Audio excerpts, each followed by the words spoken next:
Welcome to my weekly self-important Magic the Gathering show. I am hoping to clear out the rest of the guilds from that were left over from the 32-week challenge. We're starting with Izzet, and then Golgari. Then there's a couple of Boros here. Right? Nope. Okay, so three Izzet, three Golgari, two Boros, and a Simic. They're all fully built, just to save time. We're starting here with Ghyrson, Starn, Kelermorph, which is funny. This is a Tyrannid. Like, I've been saying that I haven't been wanting to use a lot of Tyranids. This is like the exception.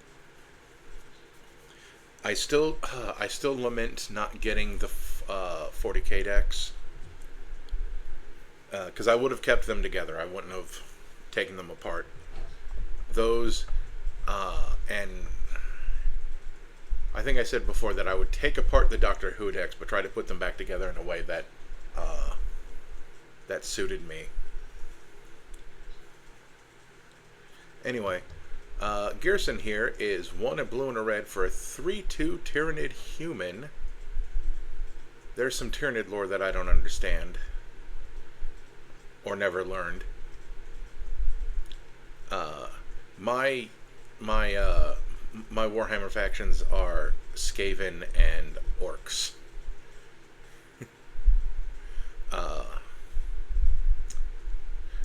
And on a technicality, squats, even though they don't make squats anymore. Ghyrson has Ward 2, which means whenever he becomes the target of a spell or ability an opponent controls, it gets countered unless that player pays 2, so it just puts a little extra tax on those spells. Then 3 auto stubs, which I guess is the name of the pistol that he has. Whenever another source you control deals exactly 1 damage to a permanent or player, Ghyrson, Starn, and Kelermorph deals 2 damage to that permanent or player. So turns every hit from a ping to a lightning bolt. I think that is neat. That's so let's see what kind of stuff we put in this deck. I'm just really checking. Okay, I was just checking to see what my categories were. So we have Blazing Volley, deals 1 damage to each creature your opponent controls. So this is 3 damage to each creature your opponent controls. In the Festivities, this is like the previous card, except it also hits your opponents and their planeswalkers. Tectonic Hazard, it's like the previous one, but doesn't hit planeswalkers. I kind of wish their names were slightly different, just so we would have creatures only, creatures and players, creatures, players, planeswalkers. But, you know, that's just not how it goes. Then we have Firebrand Archer. Whenever you cast a non-creature spell, this does 1 damage to each opponent. Kessig Flamebringer. Whenever you cast a non-creature spell, Kessig Flamebringer does damage to each opponent. Razorkin Needlehead. It has first strike during our turn. And then whenever an opponent draws a card, Razorkin Needlehead deals 1 damage to them. Then we have Avalanche of Sector 7. Has Menace. Even if you don't think this guy is menacing, there's 3 of them, so for me that makes sense that it's that they have Menace. And she's cool as heck. Avalanche of Sector 7's power is equal to the number of artifacts your opponents control. That's probably never going to matter. I mean, there's a low chance that that between 3 opponents they'll have 0 artifacts, but you know, it doesn't matter. Whenever an opponent activates an ability of an artifact they control, Avalanche of Sector 7 deals 1 damage to that player. So it punishes him for having mana rocks. I still think that's just very hilarious. General Crete the Boltbringer, which is funny because he's doesn't actually bring the bolts, just is the catalyst for the bolts in this deck. Whenever one or more goblins you control attack, create a 1/1 red goblin creature token that's tapped and attacking. I don't think we have a whole lot of goblins in this deck, but hey, this is a goblin itself, so it counts. Whenever another creature you control enters general crit, the bolt bringer deals 1 damage to each opponent. So that's just what that is. Goblin Chain Whirler, 3 red for a 3/3 Goblin Warrior with first strike all the time. When Goblin Chain Whirler enters the battlefield, it deals 1 damage to each opponent and each creature and planeswalker they control. So that's cool. So technically, if you want to think about it, one of this red is for the enter the battlefield effect, because we had several spells that kind of did that. So this is actually a 3/3 for 2 red that has first strike, if you think about it. That also has a spell tied to it. And then we have some silly things in here. Niv Mizzet, Draco Genius. It's 2 blue, 2 red. So 2 blue, red for a 5/5 Dragon Wizard with flying. Whenever Niv Mizzet Draco Genius deals damage to a player, you may draw a card. And then you can pay a blue and a red to have Niv Mizzet Draco Genius deal 1 damage to target creature or player. I just gotta check something. Because well, I guess I'll get to it when I get to it. So and that turns to 3 damage with our commander, though this is like at the higher end of our curve. Niv Mizzet Perun, 3 blue, 3 red for a 5/5 Dragon Wizard. This spell can't be countered. Also has flying. Whenever you draw a card, Niv Mizzet Perun deals 1 damage to any target. Whenever any player casts an instant or sorcery spell, you draw a card. So that's neat. People tend to play instants and sorceries in this game. Niv Mizzet the Firemind. 2 blue, blue, red again for a Dragon Wizard. This time only 4/4. He's a little bit smaller. Flying. Whenever you draw a card, Niv Mizzet the Firemind deals 1 damage to any target, and then you can tap to draw a card. Niv Mizzet Visionary, 4 blue red for a 5/5 Dragon Wizard with flying, and you have no maximum hand size, for what it's worth.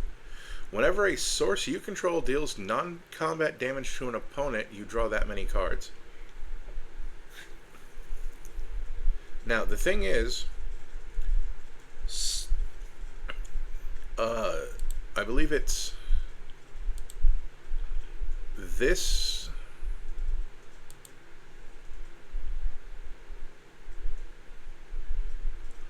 Two of these Niv Mizzets go infinite. Whenever you draw a card, Niv Mizzet Firemind deals 1 damage to any target. Whenever you draw a card, Niv Mizzet deals 1 damage to any target. Okay.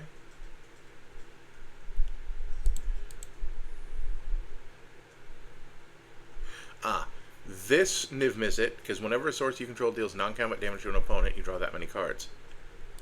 So as long as you have, like, you have to have a catalyst, like drawing a card right here.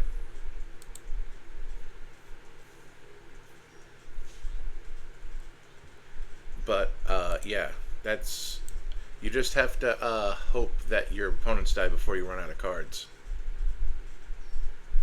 Because that's not a May. None of these are Mays. Then we have the Ancient Silver Dragon that takes away our maximum hand size, and we also get to draw cards when it deals damage to an opponent. Then Xiao Jun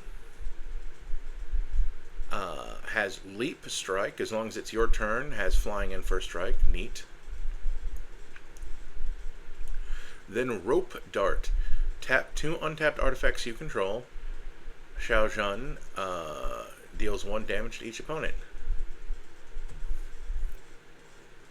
Now, our commander don't make artifacts, but we do have artifacts in the deck. Bria, Riptide Rogue. Prowess. Whenever you cast a non-creature spell, this creature gets +1/+1 until end of turn. Other creatures you control have Prowess. Whenever you cast a non-creature spell, target creature you control can't be blocked this turn. I counted up the number of non-creature spells in this deck, because if we go over here... Oh good, that was the end of that section. And we go by type, we go 23 artifacts that are not creatures, 24, including this enchantment, 34, including these 10 instants that we'll get to,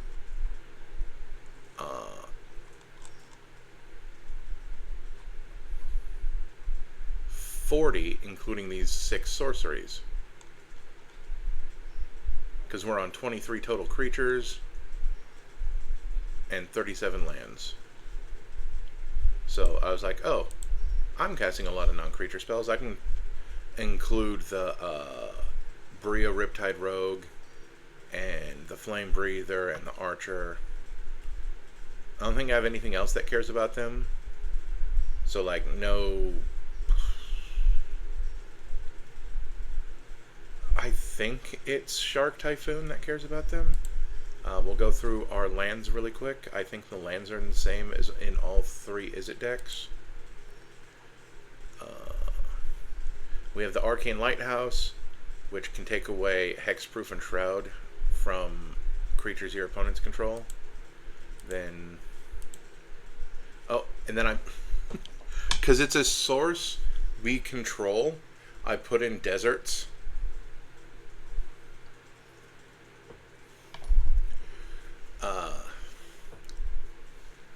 So combat has multiple steps.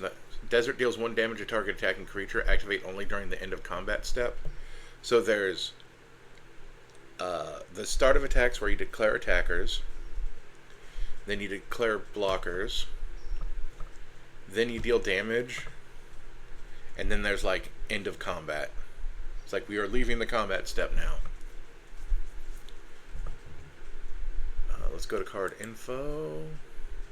Yep. If the Oracle says that, it still has this wording, then it means I am correct. So the creature has to be attacking, but still. And with our commander, it's 3 damage, so that's even more. Detection Tower. Until end of turn, your opponents and creatures your opponents control with Hexproof can be targeted spells and abilities as though they didn't have Hexproof. So I just have 2 lands here in here to make sure that I can target my opponent's stuff. And oh, I guess this felt like space to me. That's why I went with that one. And then that is of course space. I don't like I didn't want to use the space planet from Unfinity, and I don't like the space full art for blue from Edge of Eternity either, for what it's worth. Sunscorched Desert, when it enters, it deals the damage. So it's only 1 time, but still.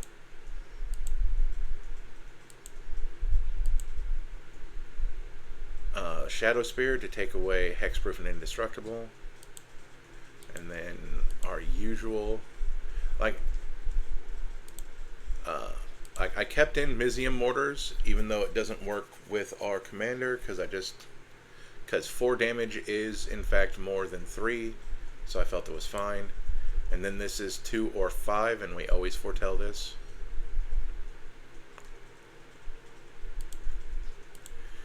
The Aetherize and Aether Spouts. Walking Ballista is funny. We don't have... We just load it up as high as we can, and then just remove them to start pinging stuff with lightning bolts. Sawblade Scamp. Whenever you cast a non-creature spell, put an oil counter on Sawblade Scamp. And then... Oh, this is each opponent. Hold on.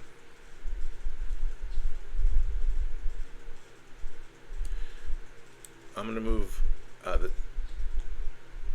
what was that last thing?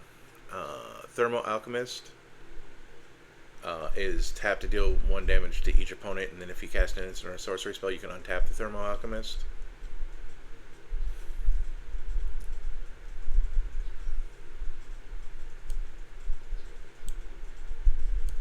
I'm just going to get rid of the entire pinger section and just leave it for, just put it all on burn.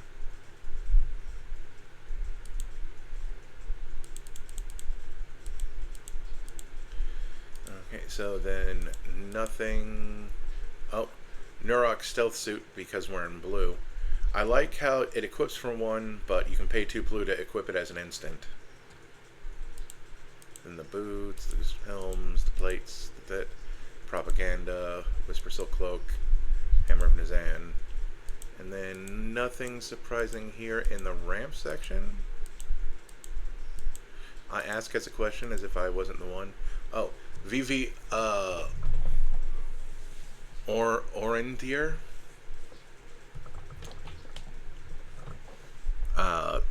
This guy, as you know, can or if the Final Fantasy 1 should go up first, because I think because I even numbered them, that I wanted them to go up right after the initial 32-week challenge. But yeah, he totally rates being the commander of his own deck. For 0, add X mana of any combination of blue and or red, where X is his power. He starts at 0, but you know, that can get more. Whenever you cast a non-creature spell, put a +1/+1 counter on VV, and it deals 1 damage to each opponent, so that's like everything we want. Then we got our Solemn Simulacrum. That is the Ancient Copper Dragon that makes us treasures. Basilisk Collar, Gorgon's Head.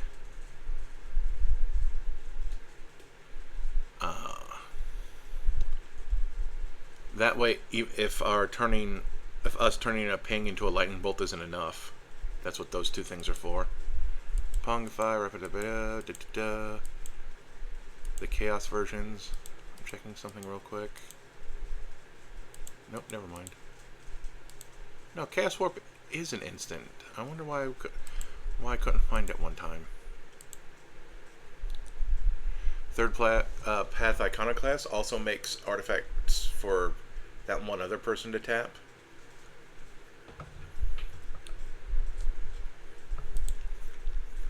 Hermes makes birds for the non-creature spells.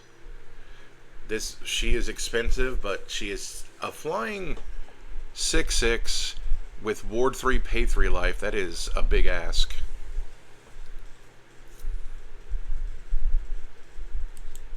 And then yeah, no, I am a big fan of what I did with this deck. Is it the best version of this deck? Probably not. Don't care. I like what I did. Let's double check the printing optimizations. Oh, our printings are optimized. That was called Is It a Problem? This is now Is It a Spellslinger? I'm going to do this first.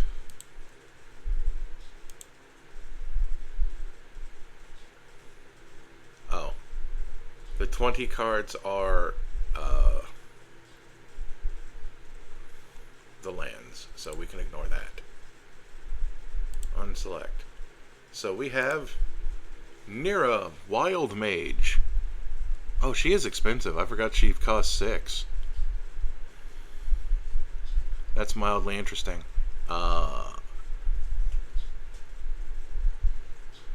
As we go through this deck, I'm going to have to remind myself, she costs 6.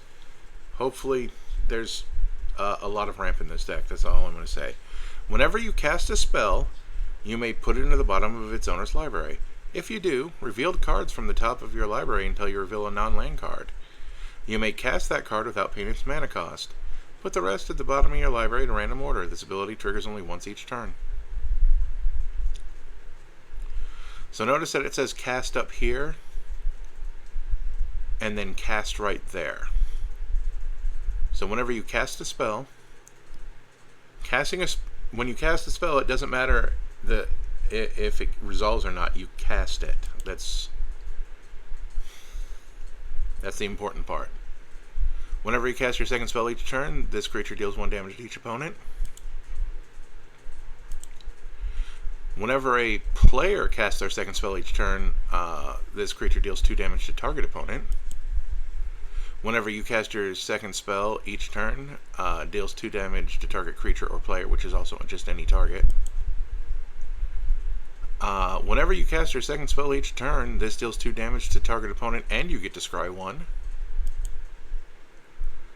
Whenever you cast a spell from anywhere other than your hand, which is what happens with the wild magic ability, Keeper of Secrets deals damage equal to the spell's mana value to target opponent. She also costs 6.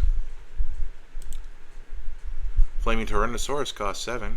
Whenever you cast a spell from anywhere other than your hand, Flaming Tyrannosaurus deals damage to any target. Then you put a ++1 counter on the Flaming Tyrannosaurus. When it dies, it deals damage equal to its power to any target. Boy, that's like worth it even if it never gets a +1/+1 counter on it, because that's 5 damage. That's 15 damage, even if it's spread around. Taigam, Master Opportunist. What is this section even called? Oh, this is... Okay, so we hit the end of the burn section, and we're at the beginning of the copy section. Whenever you cast your second spell each turn, copy it. Then exile the spell you cast with 4 time counters on it. If it doesn't have suspend, it gains suspend. That's wild. Breaches the Blast Maker. Has Menace. Whenever you cast your second spell each turn, you may sacrifice an artifact. If you do, flip a coin. If you win the flip, copy the spell. You may choose new targets for the copy.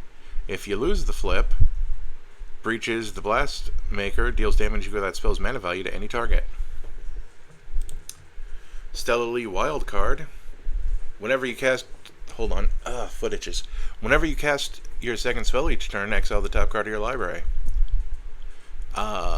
Until the end of your next turn, you may play that card. Sweet. Isn't there... Well, no. I was about to say, isn't there anything that cares about third spell? And I know at least 1, if not 2. But I wouldn't try to jam them into this deck.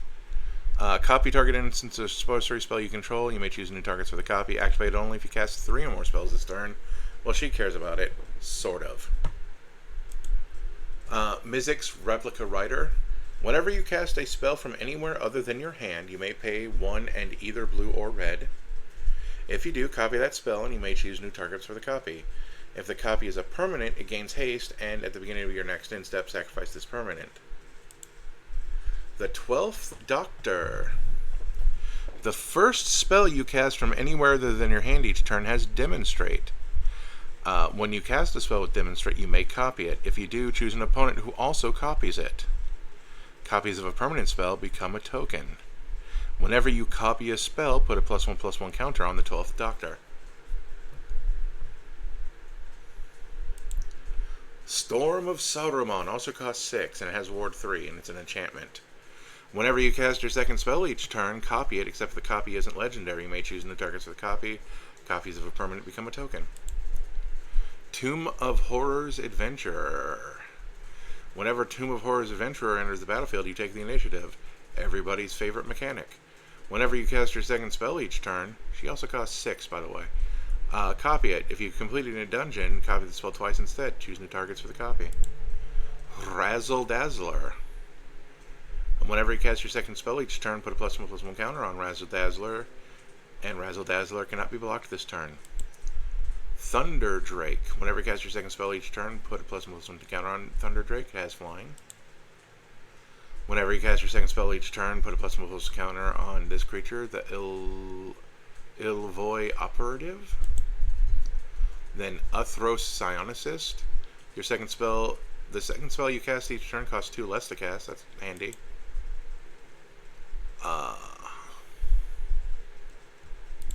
What's this section? Oh, this is just a section called Creatures. Hold on. You're going down to Ramp.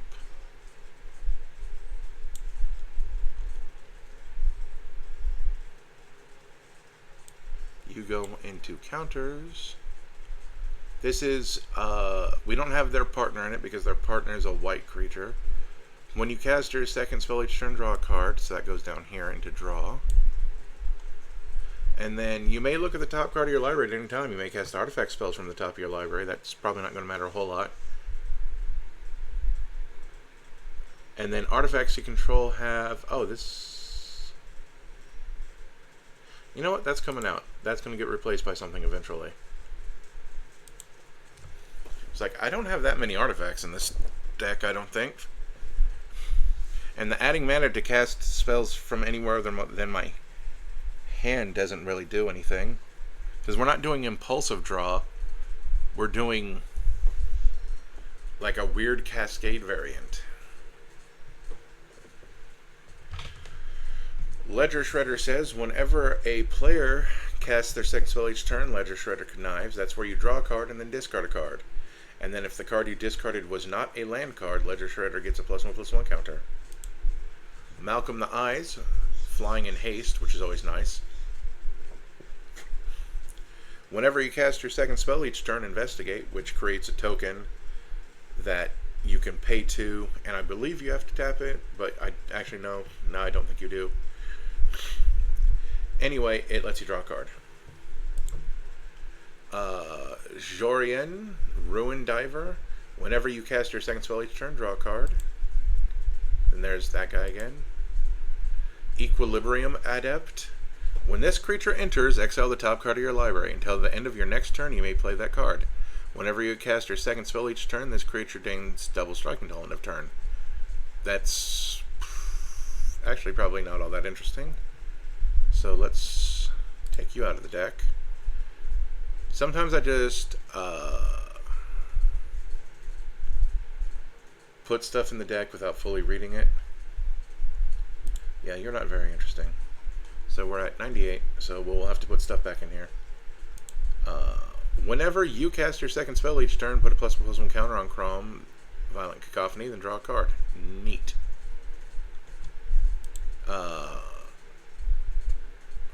This is Chrome Ludovic's Opus, wearing some Final Fantasy cosplay. Whenever an opponent casts their second spell each turn, draw a card. It's a little fun little variant. Ancient Silver Dragon, attack, combat damage to every player, draw a card. Gives you... You have to draw the cards first to get the no maximum hand size. I forgot to mention that in the previous deck.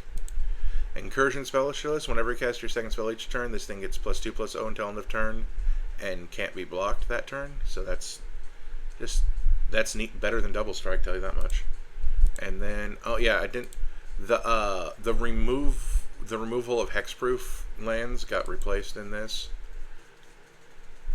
Instead, I put Cavern of Souls because a non-zero number of my creatures were humans, elves, or shamans, I guess.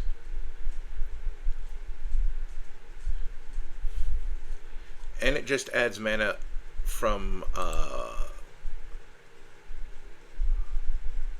any color. And it does make sure your commander sticks. That sure is, as long as you pick your commanders. My foot itches, sorry. You ever like scratch an itch and realize you have awakened something on your skin? That happens. Path of Ancestry, just so we can scry off casting our commander, even though that's really late in the game. I think it's because I think we say humans. I mean, we can say elves. There's an elf. You're a Time Lord. You're a goblin. See, you're a human.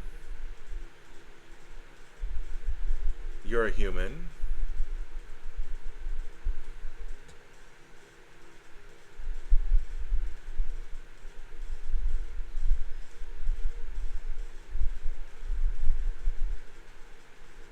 You're an elf. That, and then the Tomb of Horrors Adventure is an elf.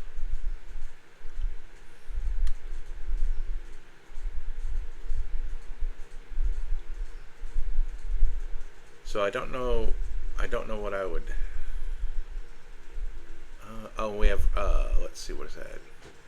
We have the Plaza of Heroes, because that adds 1 mana of any color to cast legendary spells. But it also adds 1 mana of any color among legendary creatures you control, or legendary permanents. Then with the Reliquary Tower to take away our maximum hand size. Then the rest is nothing out of the ordinary. Then with our basics, it's basically one of each of the from the 2 D&D sets that have the lands with the things a DM would say when you go to a place. Then the Theros Beyond Death land and the Dominaria land.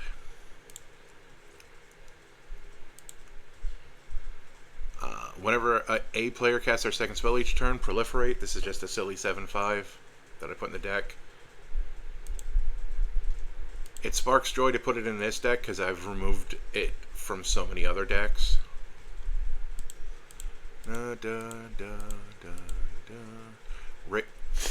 Raging Battle Mouse. The second spell you cast each turn costs 1 less to cast. And then at the beginning of combat on your turn, if 2 or more non-land permanents enter the battlefield under your control, target creature you control gets +1 until end of turn. And I gotta blow my nose, so give me a moment.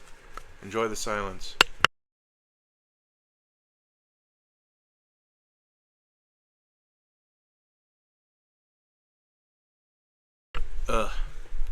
Sky Diamond, Cosmic Crazy, Thought Vessel, John Beguiling Balladeer. Each non-land card in your hand without Foretell has Foretell. Its Foretell cost is equal to its mana value, reduced by 2, because you, which actually does improve some Foretell cards, because it gives it an alternate Foretell cost. Because some Foretell cards cost more when you foretell them. I think this would counteract that. Whenever you cast your second spell each turn, goad target creature an opponent controls. The goad is fine, but the ability to foretell cards that don't normally have foretell is honestly kind of neat. Second spell costs 1 less, and that's the 2 less that we saw earlier.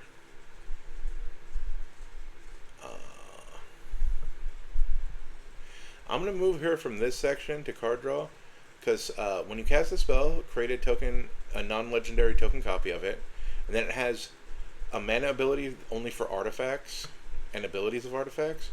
But the important part is whenever you cast a spell anywhere other than your hand, you investigate, which creates one of those card draw tokens. Now where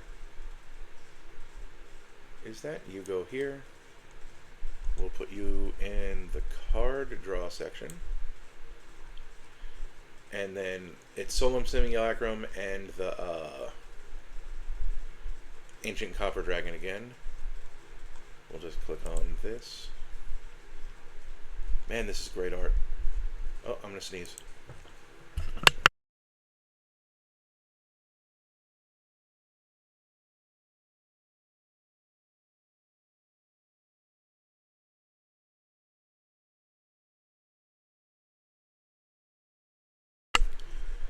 Okay, wow, that sneeze took its time and then it tried to take out my back. Ow.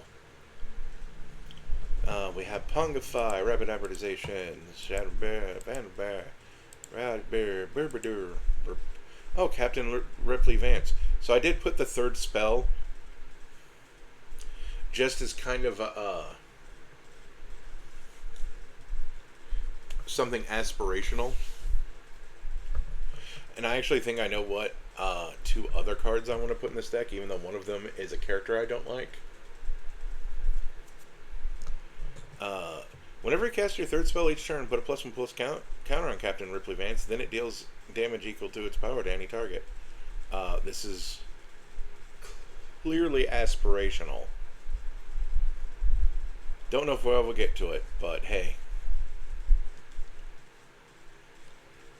People might spend removal on it thinking I can. Oh, Shackle Slinger. Whenever you cast your second spell each turn, choose target creature an opponent controls. If it's tapped, it gets a stun counter. If it wasn't already tapped, you just tap it.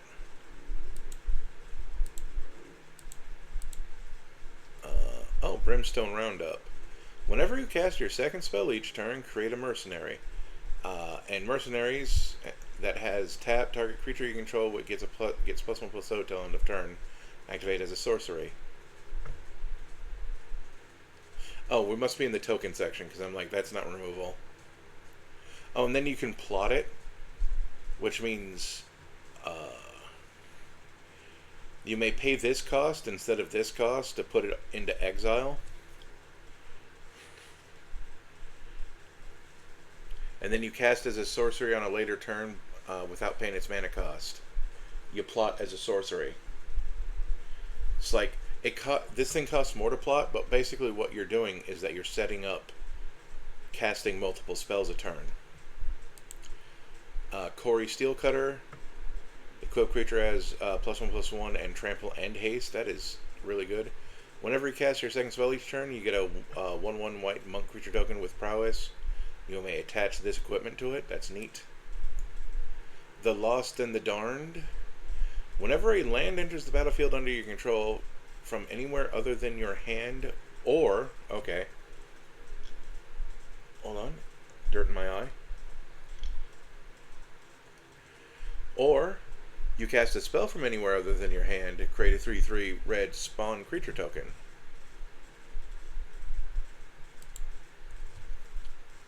Wingblade Disciple. Whenever you cast your second spell each turn, get a bird. Blech.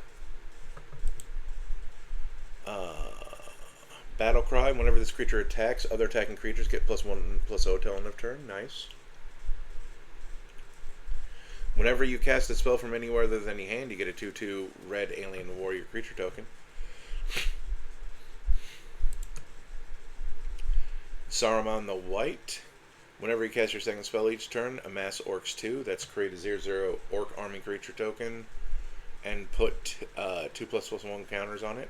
This also has Ward 2. Eris, Roar of the Storm. This spell costs 2 less for each different mana value among instants and sorcery cards in your graveyard. I'd rather just pay 10. Then try to figure that out. Flying Prowess. Whenever you cast your second spell each turn, you get a dragon. Dragon Elemental, neat. With flying and also prowess.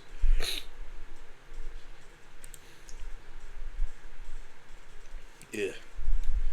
Okay, so the two things I want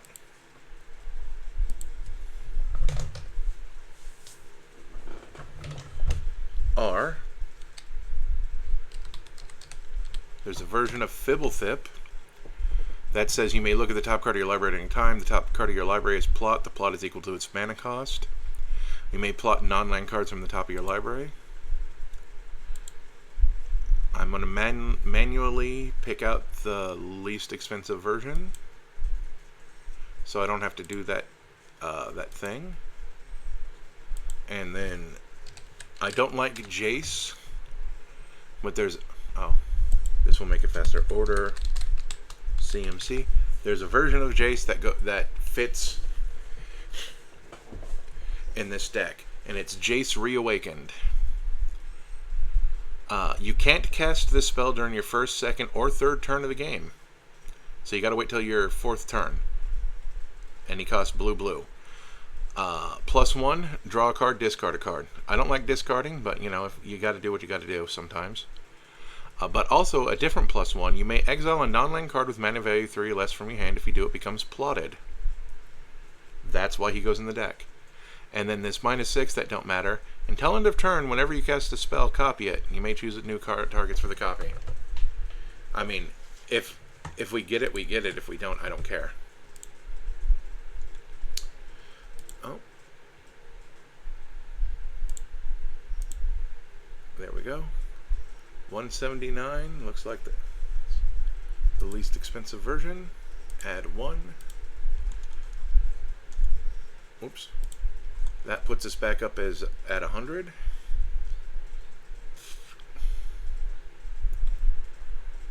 They put Jace and Fibblethip in draw.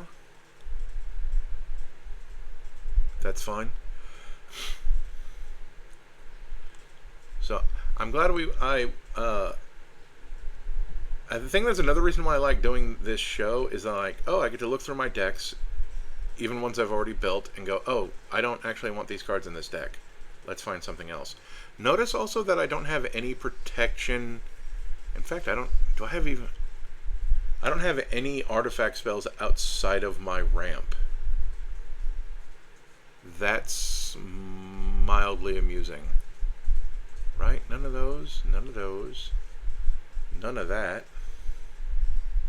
Right? She's not secretly an artifact? No. Oh wait, no. Corey's still color cutter. We have one.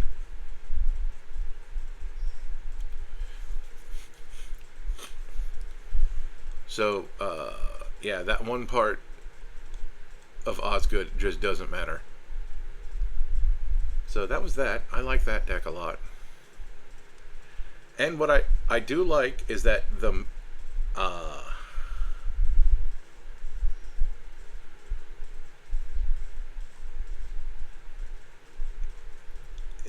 mana curve is pretty low. Like, we have a couple of big hits for Neera, not that it matters. Like, we have things we would like to hit because we don't want to cast them for their full price. But we have a bunch of things with low enough mana value that we could cast 2 of them normally anyway. So that's cool. So now we have Synth Pop, which is so the last 2 were just word puns on that Izzet sounds like is it. And now Synth Pop is a style of music, so we're back to our old ways.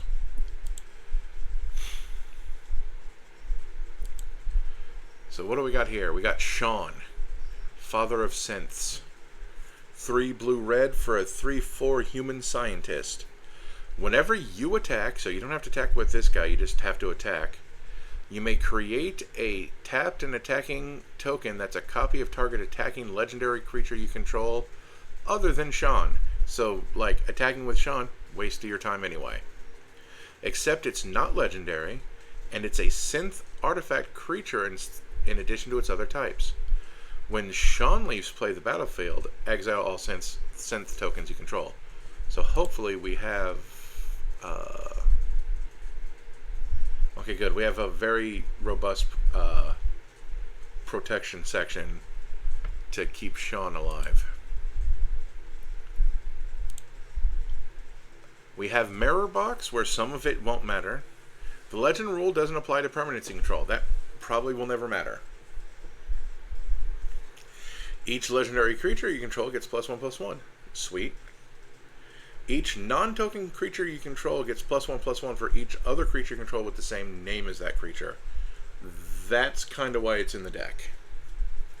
Like, the first part might not matter. The second part is an anthem for our legends. Third part, important. Then we have Dimmelina Wild Mage, who when she attacks can create non-legendary copies of our creatures.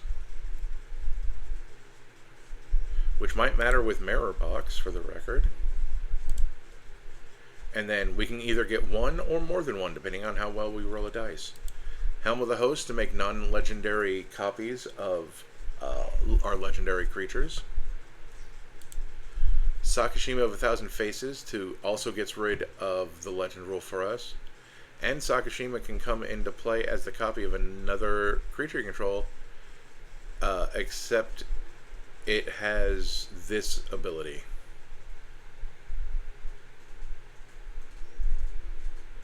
So we can... So honestly, he's there to copy Shaun, for what it's worth. Oh, hold on. Let me move you here. You here.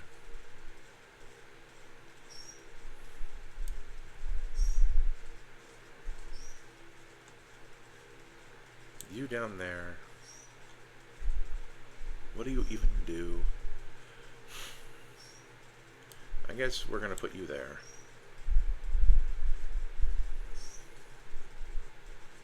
And I guess you go here. So we'll go back to copy because two things got moved there. Go-Go, Master of Mimicry. You can pay double X. So, you know, you pay 2 to get 1. Copy target activated or triggered ability. You control X times. You may choose new targets for the copy. This ability can't be copied, and X cannot be 0. So we can copy our commander's ability to make multiple copies of a synth, or make multiple copies of a legend into a synth. And then Go-Go, Mysterious Mime. At the beginning of combat on your turn, you may have Go-Go become a copy of another target creature you control until end of turn, except its name is Go-Go, Mysterious Mime. If you do, Go-Go and that creature each gets +2/+0 until and gains haste until end of turn. See, and that's at the beginning of combat before you declare your attackers. So that's another way to get another Shaun effect. Honestly, all of this is to get more Shauns. Well, no, Delina isn't to get more Shauns because that doesn't do anything. And then Mirror Box doesn't actually get us more Shauns. It's just in the copy section.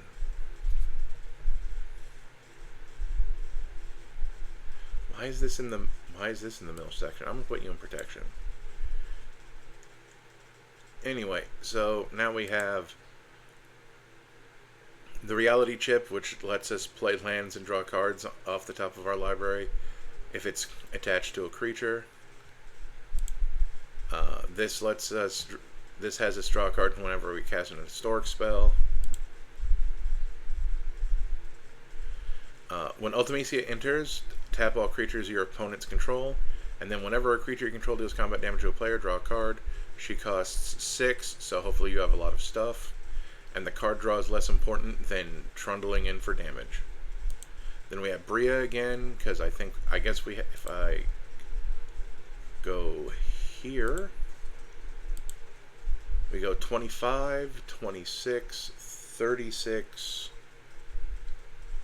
39. Yeah. Right, 25, 35, 36, yep, 39. One less than the last time I felt I needed to count it, but yeah. So we have enough that where I feel prowess and this non-creature spell thing to make something unblockable. And then Traxos is a 7/7 with trample for 4, but it has this thing where it enters the battlefield tapped and doesn't untap during your untap step. But if you cast an historic spell, you get to untap them. Artifacts, legendaries, and sagas are historic. I put them in here because there isn't you don't get a whole lot of a reason to cast this guy. But having a 7/7 on your 4th turn and all you have to do is cast another legendary or artifact or whatever, that's cool. Sun Quan, Lord of Wu. Creatures you control have horsemanship. This is like flying, but better, because horsemanship only came out in one set, and people don't play cards with horsemanship, except for like this one. They can't be blocked except by creatures with horsemanship. Oh, and what makes it even better than flying is that there isn't a reach equivalent for horsemanship. The Capitoline Triad. It costs 1 less for each historic card in your graveyard, and then exile any number of historic cards from your graveyard with all mana value 30 or greater. You get an emblem with creatures you control have base power and toughness 9/9. I mean, might as well, because this, in case you haven't noticed, most of the creatures in this deck are legendary. Arena of Glory, that gives haste. Oh, the Great Hall of the Citadel. You pay 1, tap this to add 2 mana of any combination of colors to cast a legendary spell. It's probably not necessary in a 2-color deck, but it was a land that I could put in this deck. And then the Assassin Creed lands, because that's where the commander's from. Plaza of Heroes again, because like our deck is mostly legends. Reliquary Tower.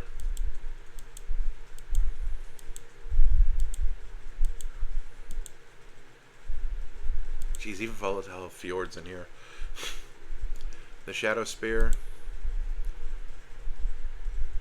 Then K9 Mark 1. As long as K9 Mark 1 is untapped, other legendary creatures control have Ward 1. That adds up.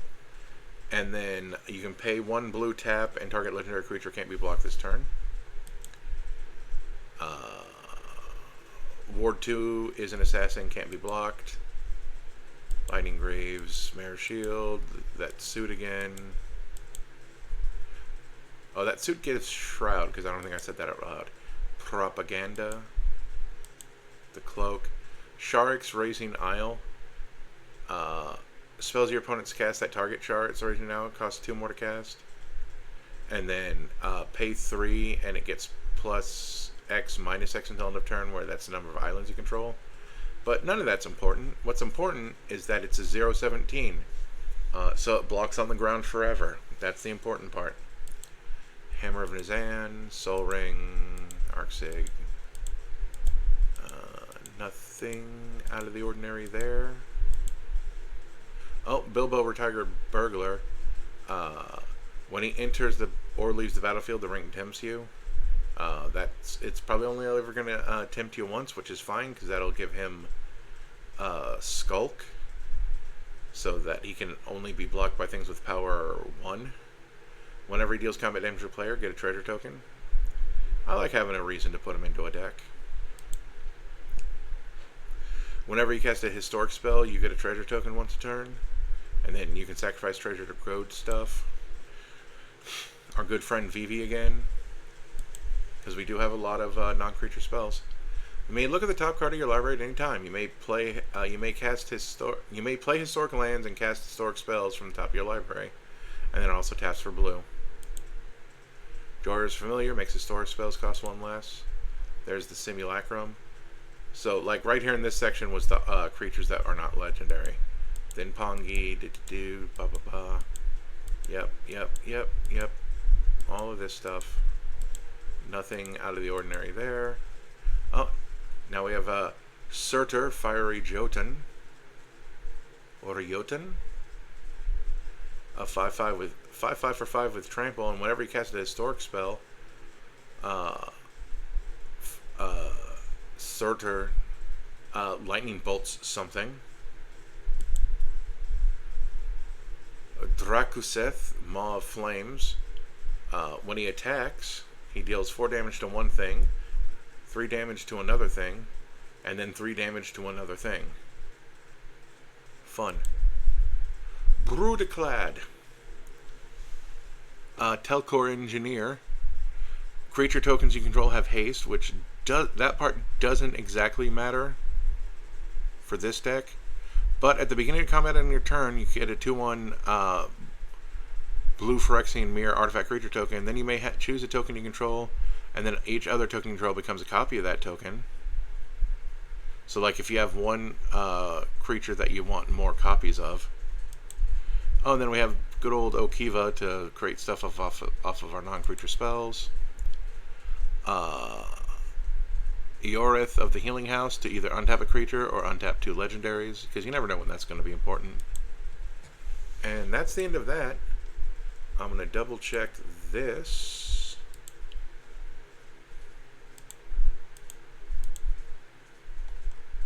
Okay, no, just the basics. So that was cool.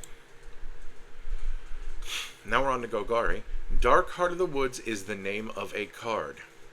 If you know what it does, you know what this deck's all about. And, oh, this is also another callback to when I played Magic before I quit. Dark Heart of the Woods is my favorite card from the Dark set. And it's in this deck, and we'll get to it when we get to it. First, the Gitrog monster is the commander for this deck, because that was the most fitting. 3 black-green for a 6/6 frog horror. with Death Touch. At the beginning of your upkeep, sacrifice this frog, unless you sacrifice a land. You may play an additional land on each of your turns. Whenever one or more land cards are put into your graveyard from anywhere, draw a card. Augur of Autumn lets us look at the top card of our library at any time. Lets us play lands from the top of our library. And if we have at least 3 creatures with different powers, so like 1, 2, 3, 0, 1, 2, 0, 1, 3, 0, 2, 3, whatever, 2, 3, 4. As long as you can do that, you can point to 3 creatures and they have different powers. You can cast creature spells from the top of your library. Tireless Tracker. Oh, it's in here because it has landfall. Okay. And then because we're playing extra lands, and then we can get clue tokens to draw cards. And then this thing gets bigger whenever we sacrifice a clue. And then we have the Gitrog, Ravenous Ride. Its butt shrank since its other printing. It's only a 6/5. But it has Trample and Haste, so they traded that one. It shrunk its caboose to become faster, apparently. Whenever the Gitrog Ravenous Ride deals combat damage to a player, you may sacrifice a creature that settled it this turn. If you do, draw X cards, then put up to X land cards from your hand onto the battlefield tapped, where X is the sacrificed creature's power. Settle 1, so you have a low barrier to entry on that one. And then, oh, I guess we're at our lands already. Reliquary Tower, because we're probably going to be drawing along lands. Urborg Tomb of Yawgmoth. Oh, wait, Vernal Fan? Oh, that's just for 2 or more basics. Okay.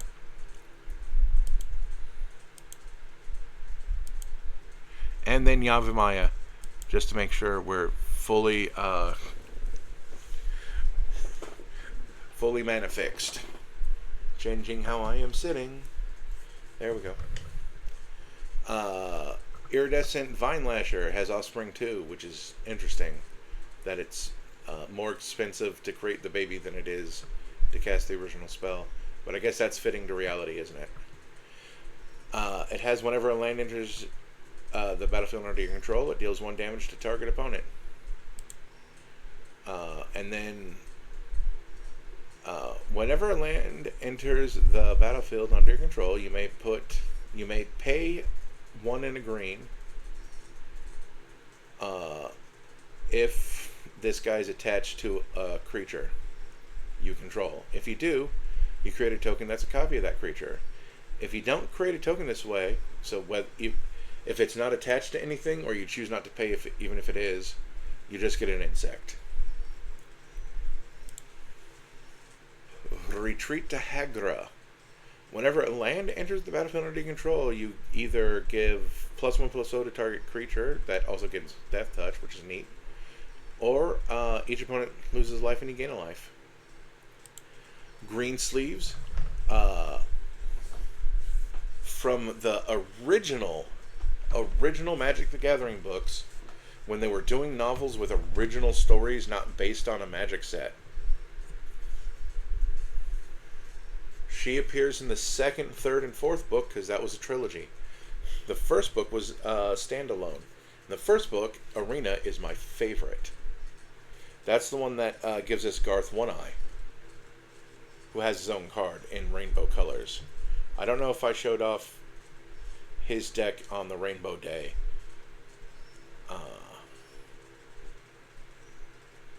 Oh, that reminds me.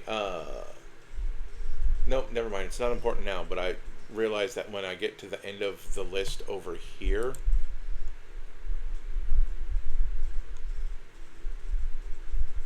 I had all of those, I deleted all my rainbow decks on accident, didn't I? That's funny.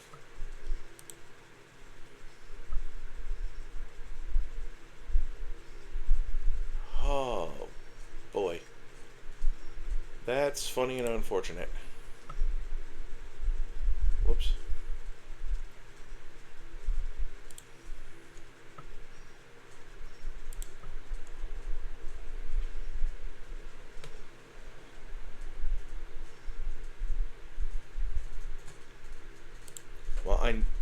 have a vague recollection what was in there. Oh, that's something I did to myself. I'm just going to move these really quick.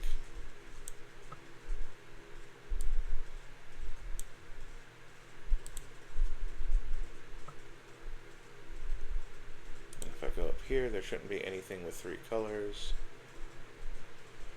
Okay. Oh, you just saw me, or just heard me facepalm in real time. Oh, that's upsetting. Anyway, Green Sleeves, Marrow Sorcerer, 3 green for Star Elemental. She started off human, but, and then you could probably, after a while, call her a druid. But she is fully transformed by here. Protection from planeswalkers and from wizards. Yeah, she learned how to protect herself. She hates wizards, and Garth One Eye is kind of a jerk. That's all I'm going to say about that. Green Sleeves, Marrow Sorcerer's power and toughness are equal to the number of lands you control. Whenever land enters the battlefield under your control, you get a 3/3 Badger creature token. Ob Nixilis the Fallen. Whenever land you control enters, you may have target player lose 3 life. I like how that's a may. Well, no, it's a may just in case everyone made themselves hexproof. That's good.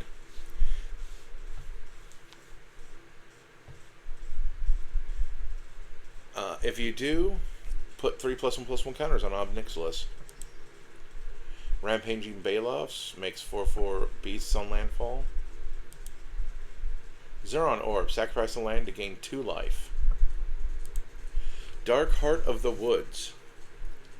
I'm going to go over here. It's the exact same price. So this is the original printing. I fell in love with this card the second I saw it.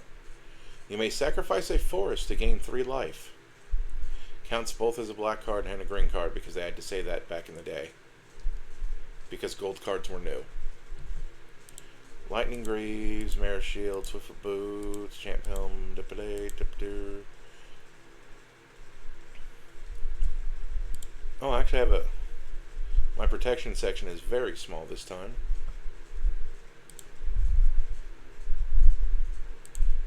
I guess because I didn't want any of the Shroud stuff. You may pay an additional land on each of your turns. Then we have our Farseeks, or Into the Norths. Lotus Cobra, that gives us a mana of any color when a land enters the battlefield under our control. Nature's Lore, Rampant Growth, Sekiro Tribe Elder. Squandered Resources. This is a great old card for this deck. Sacrifice a land. Add to your mana pool 1 mana of any type the sacrificed land could have produced. And then it's played as mana source, just as a reminder. 3 visits. This is a loss for seeking to get 2 additional land drops. Corsair of Crewfix gives us an original land drop. We play with the top card of our library revealed, and we can play the lands from the top of our library. Wait, no. Okay, this doesn't give us additional land drops, so it shouldn't be down here. Where are you? Corsair of Crewfix, you give no additional land drops. That makes you card draw. In the same way Augur of Autumn is.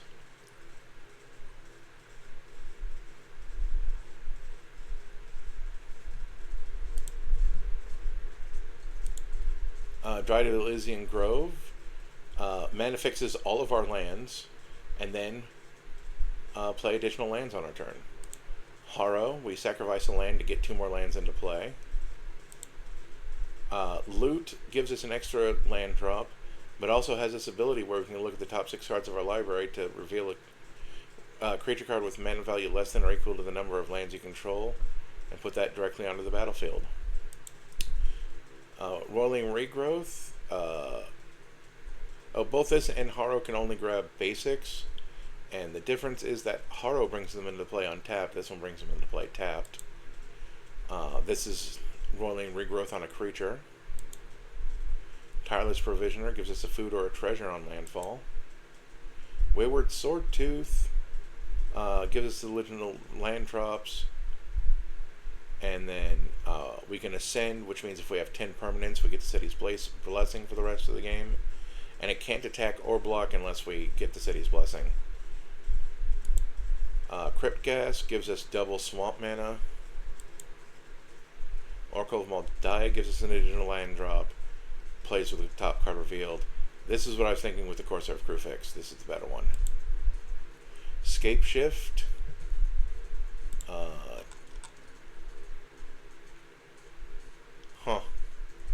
Could have swore Scape Shift was a game changer, but I guess not.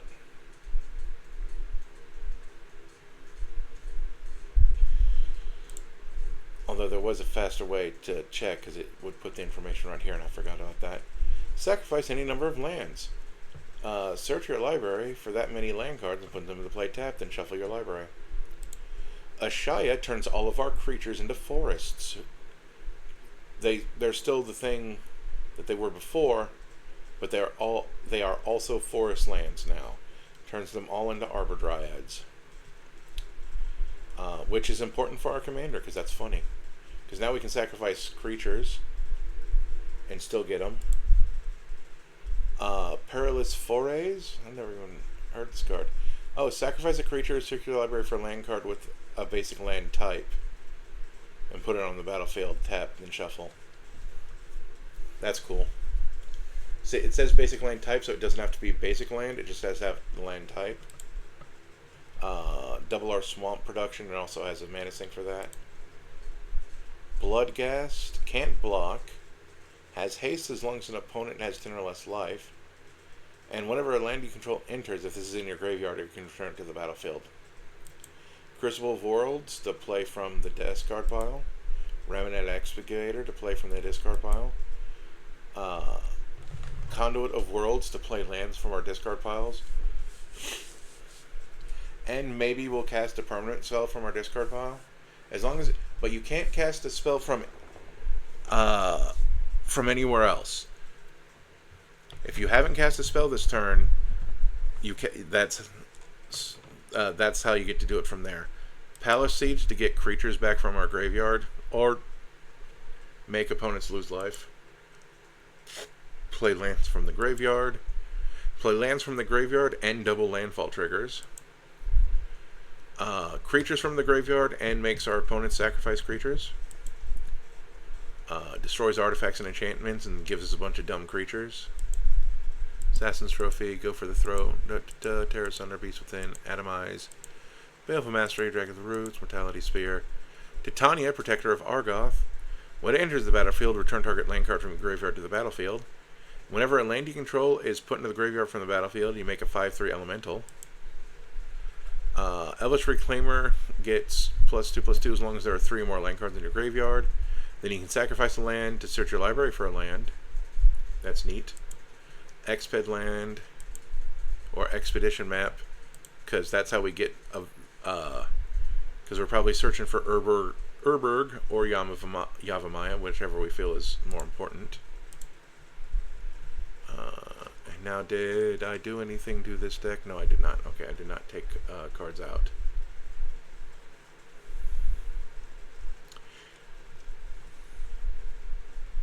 The weird feeling I have is when I realize that I got rid of all of my my 5-color decks, and I don't remember what they all were.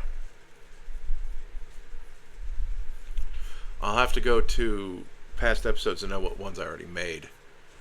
This one is called Splice and Sculpt. It is an inferior version of another deck, but it's another in the series of I want to make as many of the partners as possible have decks.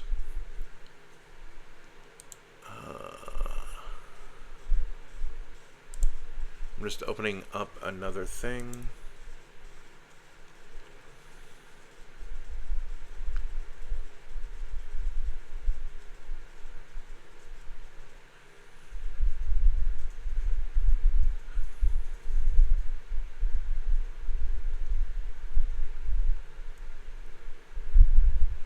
Yep, okay, I was just looking at what I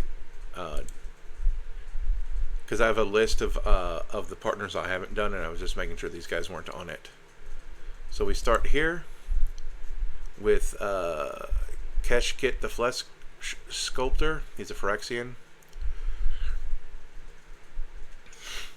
Sacrifice 3 other artifacts and or creatures. Look at the top 3 cards of your library. Put 2 of them in your hand and the other into your graveyard. I think he might only be in here because he's a Phyrexian and he gives me the color of black. Then we have Ich-Tekik, Savage Splicer. When it enters, you get a golem. And whenever an artifact is put into the graveyard from the battlefield, +1 counter on him and also each golem you control. I guess they have synergy.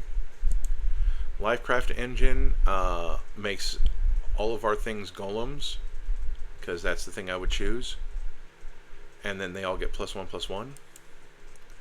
Oh, hey, look, it's a golem and doubles our triggers, which means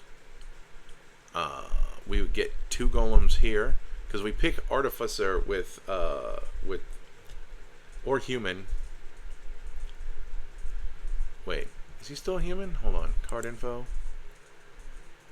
Human Artificer Phyrexian. Okay, they made sure to add Phyrexian to his type. So we'd get 2 golems and also get 2 +1/+1 counters.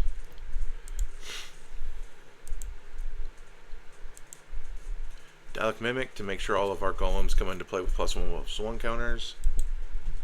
Eyesight Golem just because it's a 2/2 for 1 snow land. Iron Golem, oh, and it's also a golem for the record. And then this is a 5/3 for 4 with vigilance, but it always has to attack and block. It is always busy. Black Market Connections can make us more golems, but it also lets us draw cards and create treasure. Changeling Outcast is a cheap little golem that can't be blocked. Gingerbrute, also a golem. Cover of Darkness, so all of our golems have fear, which means they can only be blocked by artifact creatures and black creatures. Graz makes all of our golems base 5/3, and also makes them juggernauts. And also makes it to where I'm always attacking. Now, here, this is where we get to a non-bow. Graz makes the Dark Steel Colossus and the Blight Steel Colossus weaker, but they are both golems, so that's why they're in the deck. He is not a golem, I just thought it was funny. And then our not interesting land section, right?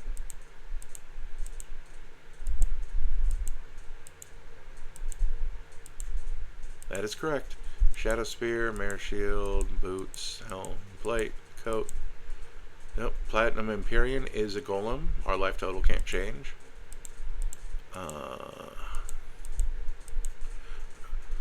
The Herd Heirloom, because we're going to have a lot of creatures that have power of 4 or greater that we can use to draw cards from. This thing fights another creature, and then when this thing dies, it turns into a thing that we can make golems with. I might take that out because I just realized I didn't see something. Solemn Simulacrum is a golem. Grave Shifter is a golem, and can return a creature card from our graveyard to our hand.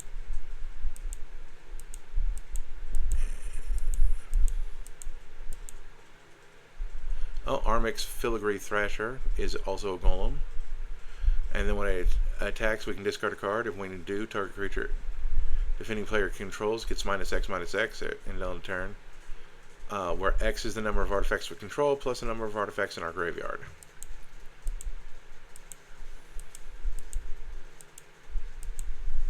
You can tell that I didn't upgrade or update anything from the last deck. I'm just like, leave it as is.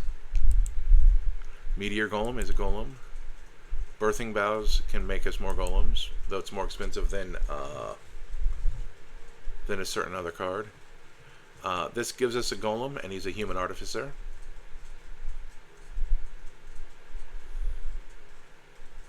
And can also put +1/+1 counters on all of our creatures, so that's nice. Massive Nessus can... see, Birthing Boughs cost 3, but you have to pay 4. Massive Nessus costs 4, but you only have to pay 3. But this also makes all of our things the same creature type again. Parallel Lives to make more tokens. Vital Splicer can regenerate our golems. This gives our golems trample. This thing is a golem and makes more golems. This thing is a golem and makes more golems. This thing is a golem but makes a construct.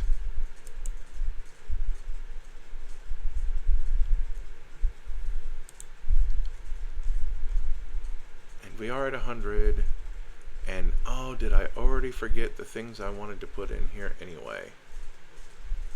Because there was something I was like, oh, maybe I should put that in here instead. Take out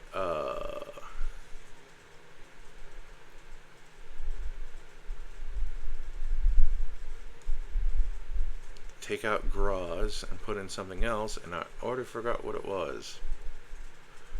Oh, I had a thought and it left my brain. Could also take out this. Oh my goodness. I couldn't hold on to that thought for a minute.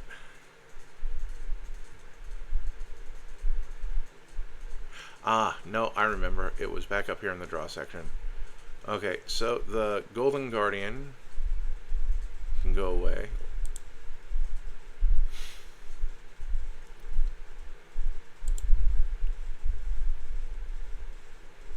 Oh, I got kicked out. Log in.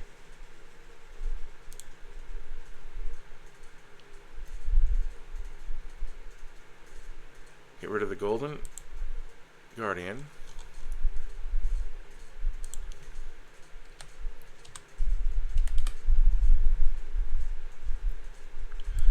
Idol of Oblivion for card draw, even though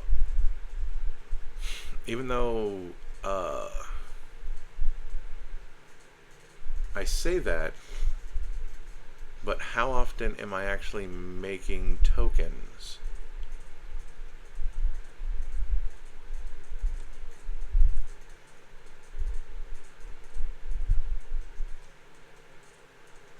Card draw, parentheses aspirational.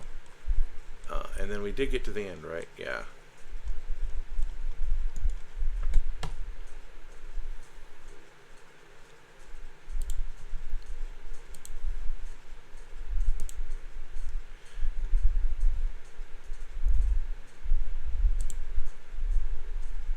Alright, those two cards. Witherbloom Cafeteria. You might already know what to expect from here. We have Gyome, Master Chef. 2 black-green for a 5/3 Troll Warlock. With Trample. At the beginning of your end step, create a number of food tokens equal to the number of non-token creatures you had enter the battlefield under your control this turn. And then you can pay 1 and sacrifice a food. Target creature gains indestructible until end of turn and tap it. So this guy makes good food, for the record. Then we have Greta, Sweet Tooth Scourge. When she enters, you get a food token. Then you can sacrifice a food to put a +1/+1 counter on a creature as a sorcery. You can pay 1 and a black to sacrifice a food to draw a card and lose a life. That can be done at instant speed. Then we have Igra, Eater of All. Ward, sacrifice a food. Which sounds like a hefty ward cost, except other creatures are food artifacts in addition to their other types and have the food activated ability. Whenever a food is put into a graveyard from the battlefield, put 2 +1/+1 counters on Igra. Yeah, on Igra. Idol of Oblivion, draw cards for making tokens. Giant Skewer. Equip creature gets +2/+1, and when it deals combat damage to a creature, create a food token, because you're just slicing it off of them. Sir Ginger, the Meal Ender, has Trample, Hexproof, and Haste as long as an opponent controls a Planeswalker. That's not important. Whenever another artifact you control is put into the graveyard from the battlefield, put a +1/+1 counter on Sir Ginger, and scry run 1, and since she's a food, she has the food text. Tough Cookie makes a food, is a food, and then you can pay 2 a green, 2 and a green for non-creature artifact becomes a 4/4. Nuka-Cola Avenging Machine creates food, and also when you sacrifice a food you get a treasure. Pippin, Warden of Isengard, We do not have Mary Warden of Isengard in the deck because that requires white pips. We can create food as if he was also a Nuka-Cola vending machine. But then we can also tap and sacrifice 4 foods. Other creatures you control get +3/+3 and haste until end of turn, activated as a sorcery. Peregrined Hook creates extra food when we create tokens. Queena, Coup Gourmet, makes us frogs when we make tokens.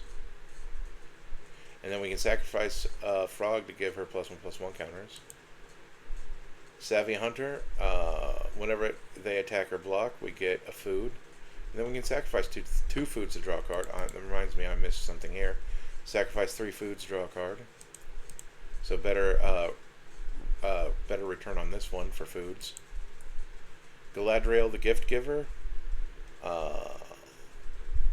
Whenever enters or attacks, you can put a +1/+1 counter on a thing, create a food or a treasure. Old Flitterflame has flying, which is neat because it's a rat fairy. At the beginning of each end step, if a creature died this turn, you get a food. And then sacrifice another creature or artifact, and Old Flitterflame gets +2/+2 until end of turn. That is expensive for that ability. That feels like I have nothing else to do with my mana during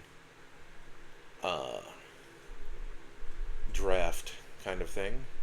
And then Shelob, Child of Ungoliant.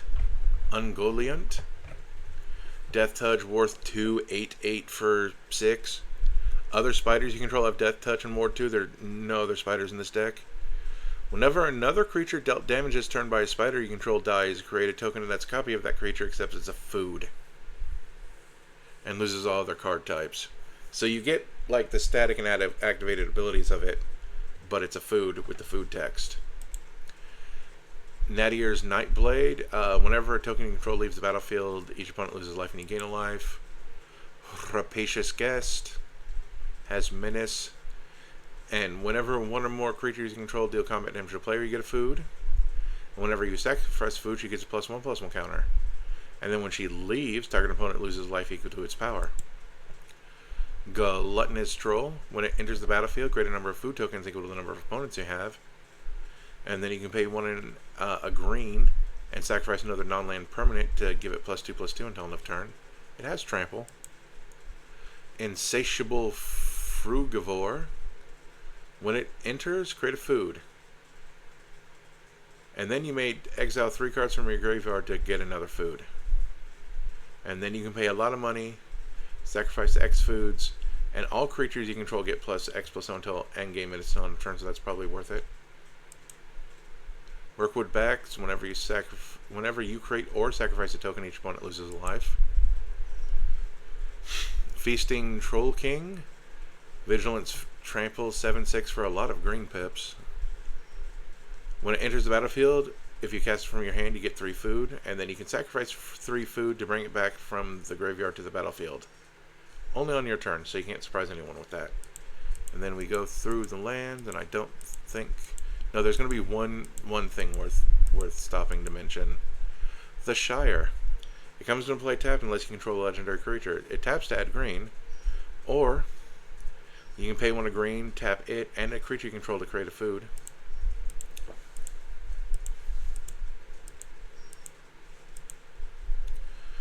Sweet Tooth Witch. It creates a food on entry, but you can also pay 2, sacrifice a food to make a target player lose 2 life. This is basically the same thing, but it deals 3 damage and you have to tap her. This is repeatable without tapping. This is a tap effect. Bog Naughty is expensive to get into play, but it's 2 and a black, sacrifice a food to give a creature -3/-3 until end of turn. Gilded Goose makes food, and then you can also tap it and sacrifice food to gain mana.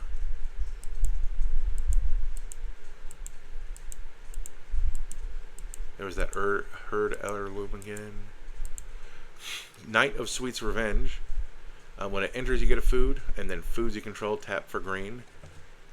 And then you can pay 7 and sacrifice, and creatures control get +X until end of turn, where X is the number of foods you control. Activate as a sorcery. Solemn, Pest Infestation.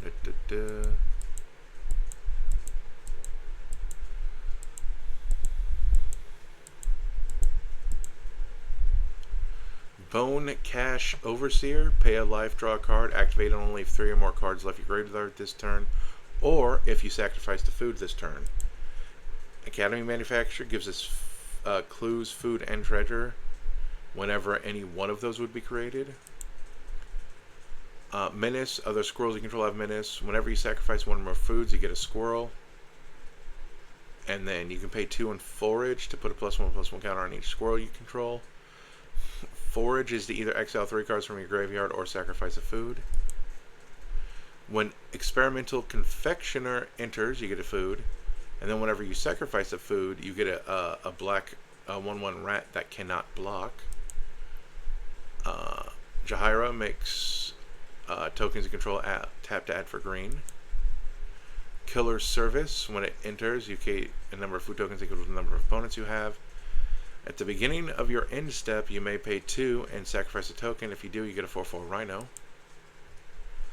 Eleanor Gardner. When it enters, you get a food. At the beginning of your end step, if you sacrifice the food, you may search your library for a basic land card, put it in the battlefield, tapped, and shuffle.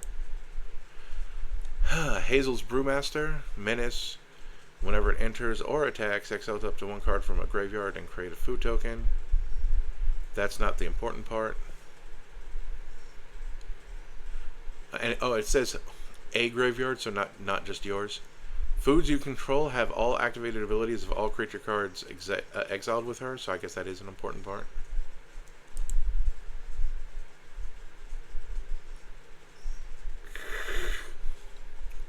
Whenever a player sacrifices another permanent, put a +1/+1 counter on each creature you control, and this one has flying. We get double our tokens. So that's that deck. I like that one.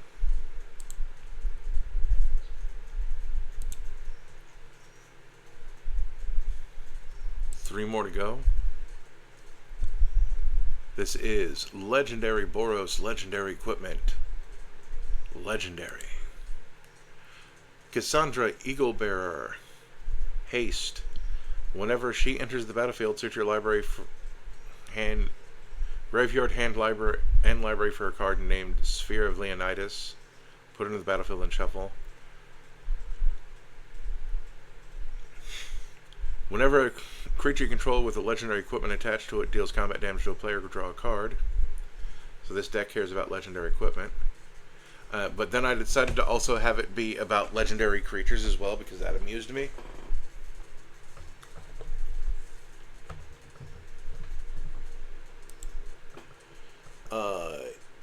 Eivor, Battle Ready. Vigilance, Haste. Whenever they attack, it deals damage equal to the number of equipment you have to each opponent. That's neat. Jor Kadeen, First Gold Warden. Whenever they attack, it gets +X until on turn where X is the number of equipped creatures you control. Then, if its power is 4 or greater, you get to draw a card. Also has Trample. Mary, Esquire of Rohan, has Haste. First strike as long as it's equipped. Whenever you attack with Mary and another legendary creature, draw a card. Sram, whenever we cast an aura, equipment, or vehicle, we draw a card. Whenever we attack a player with one or more equipped creatures, we draw a card. Whew, boy, I'm really tiring myself up. And then you can pay a white and unattach an equipment from a creature you control to give it indestructible until the end of turn. It also taps it if it wasn't already tapped. Wyleth, Soul of Steel, has Trample. Whenever it attacks, draw a card for each equipment attached to it, and aura, but that aura don't matter. Gilgamesh, that's when it enters or attacks. You look at the top 6 cards of your library. Any number of equipment in those 6 cards can go into the battlefield. The rest at the bottom of the library in random order. And then if something was put into play this way, you may equip one of them to a samurai you control. Cole the Forge Master. Whenever another non-token creature you control dies, if it was enchanted or equipped, you'd return it to your hand. And then creature tokens you control that are enchanted or equipped get +1/+1. I don't know how much that creature token part is going to be important. Whenever a creature token you control that's whenever a creature you control that's enchanted or equipped attacks, it gets double strike. As long as it's your turn, equipped creatures you control have indestructible. Cast equipment as they had flash, and then when equipment enters, you can automatically equip it to a thing. Whenever this cat or another cat enters the battlefield under your control, attach equipment to it. Equipped creatures get ++1. And then you can also make cats for way above cost. Ardennes, Intrepid Archaeologist. At the beginning of combat on your turn, you may attach any number of auras and equipment you control to target permanent you control. Or target permanent or player, I guess. Oh, it's because it says auras. And curses are auras. Rook, Hex Gold Nabber. Whenever an equipped creature you control other than Rook, Hex Gold Nabber, attacks or dies, you may attach all equipment attached to that creature to a Rook. Cass, Hand of Vengeance, has Vigilance. Whenever Cass or another creature you control dies, if it was enchanted or equipped, return any number of aura cards that were attached to it from your graveyard to the battlefield attached to a target creature. Then attach any number of equipment cards that were attached to it to that creature. And then our lands, that was Arena of Glory, so...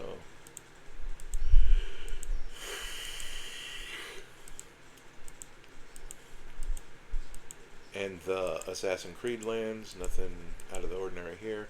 Shadow Spear, hey look, now we're into our legendary equipment. Anduril, Narsil Reforged. It has Ascend, so we get the city's blessing. I'm going to take a drink of water. Holy moly.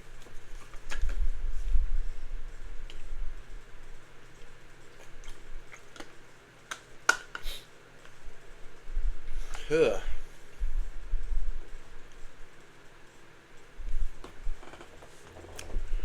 Whenever a equipped creature attacks, put a +1/+1 counter on each creature you control. If you have the city's blessing, that's 2 +1/+1 counters instead. Neat. Black Blade Reforge. Equipped creature gets +1/+1 for each land you control. We're in Boros, so that's not going to be a whole lot. It's going to at least be 3. Since, although not, we do have artifacts in here, so maybe it won't be 3. It's at least 2. Well, no, it could be as little as 1 somehow, because 1 land and 1 Soul Ring, and then one creature that is somehow out for that mana cost. Because we're all legendary creatures, so we don't have to worry about that equip 7. Brotherhood Regalia, we've seen that before. Iron Crag went into here instead of Ramp because this is one of the few times that I would actually turn it into Everflame. The Mithril Coat, Tenza Goto's Maul. The creature gets +1/+1. If it's legendary, it gets another +2/+2.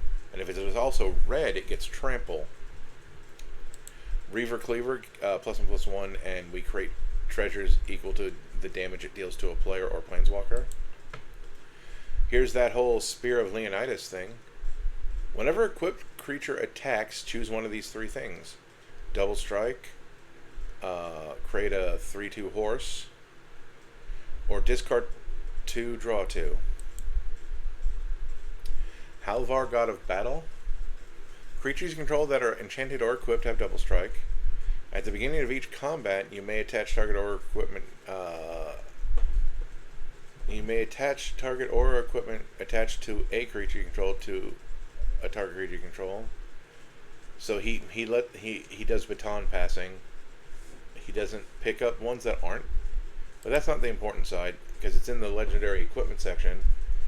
Equipped creature gets +2/+1 as vigilance, and whenever equipped creature dies, return it to its owner's hand. That's the important side. Hammer of Nizan for those free equips. The Aether Spark. I don't think we've seen this thing in a while. As long as the Aether Spark is attached to a creature, it can't be attacked and has whenever equipped creature deals combat damage during your turn, put that many loyalty counters on the Aether Spark. +1. Attach Aether Spark to up to one target creature you control. Put a +1/+1 counter on that creature. -5. Draw 2 cards.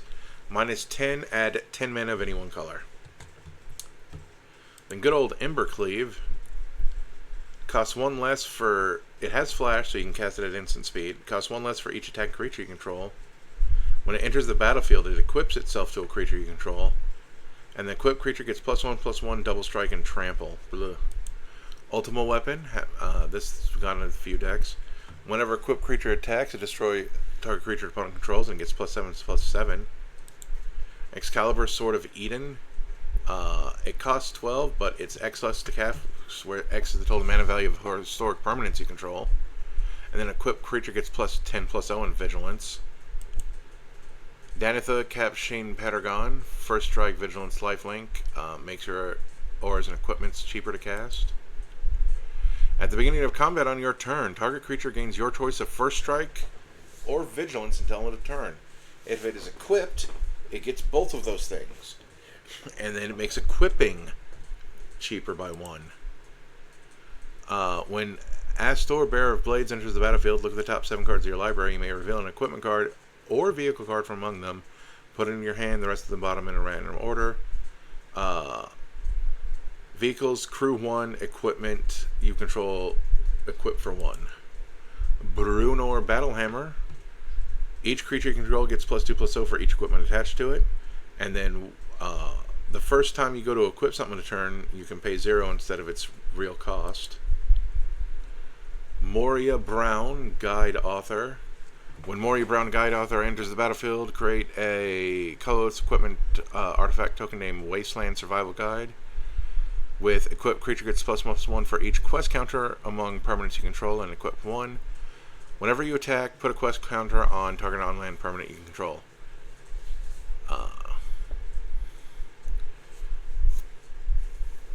That's just a... Honestly, I would put the quest counter on the Wasteland Survival Guide itself, since nothing else in this deck cares about quest counters. Nahiri, Heritage of the Ancients. The first one is create a +1, create a 1/1 white core creature token, and then you can get a free equip to it. Look at the -2 to look at the top 6 cards of your library. You may reveal a warrior or equipment card from among them, put that into your hand, the rest in the bottom in a random order. Then -3, Nahiri, Heritage of the Ancients, deals damage to target creature or planeswalker equal to twice the number of equipment you control. That last one actually does put work in. Nahiri, Storm of Stone. As long as it's your turn, creatures you control have first strike and equip abilities cost 1 less to activate. And then you can -X to deal X damage to target creature, which is not important. Nahiri, the Lithomancer, +2 to get a white core and a free equip. Oh, -2 is you may put an equipment from your hand or graveyard onto the battlefield. That's sweet. Oh, I just realized I haven't updated this since before Final. The last time I've updated this was Final Fantasy. No, was before Final Fantasy came out, because Sid has that -2 as an ability that you have to pay for, and that could go into this deck if I didn't do that already. And then -10, unimportant, but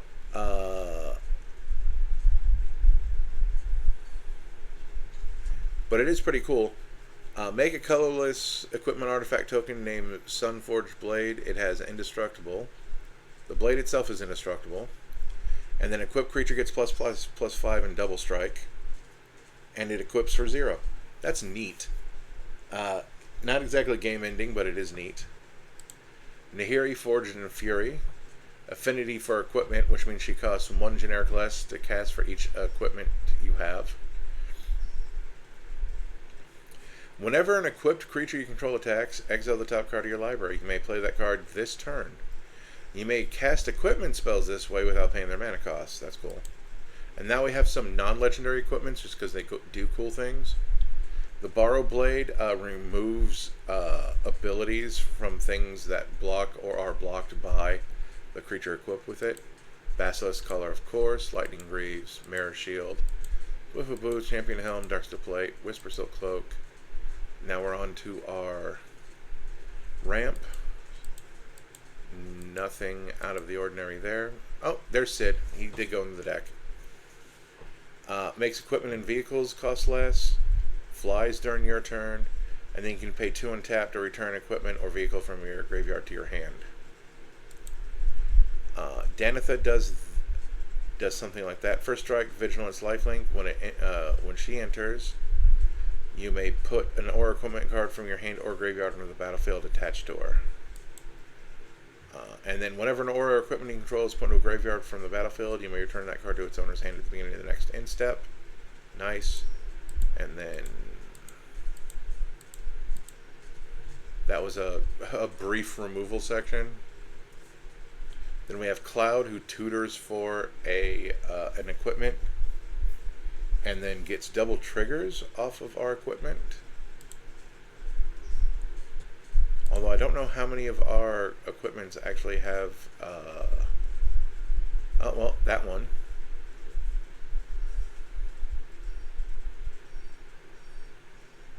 Oh, the Reaver Cleaver. Oh, the Spear of Leonidas.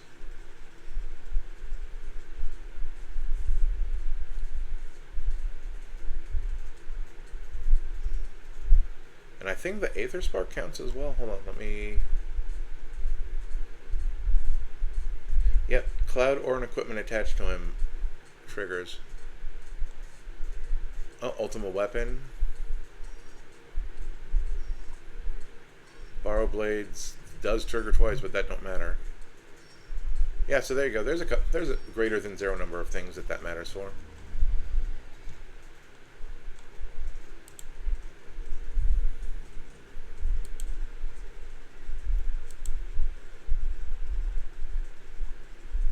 Fairly straightforward Boros equipment deck. Like where the twist is just that I limited myself to mostly legendary stuff.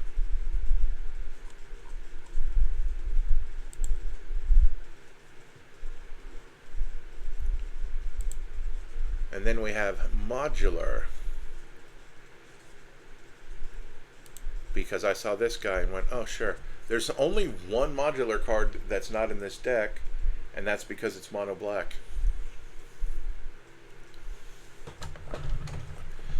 So that's mildly interesting. So, hold on. Oh. My other foot itches now. So, Zabaz, the Glimmer Wasp, which is legendary creature artifact insect, 1 mana for a 0/0 because it has modular 1, which means that it enters play with 1+1/+1 counter on it, except if a modular triggered ability would put 1 or more +1/+1 counters on a creature you control, put that many +1/+1 counters +1 on it instead. So modular 1 is actually effectively modular 2 because it gets double. Because it enters, the modular thing goes on the stack, I think. Hold on.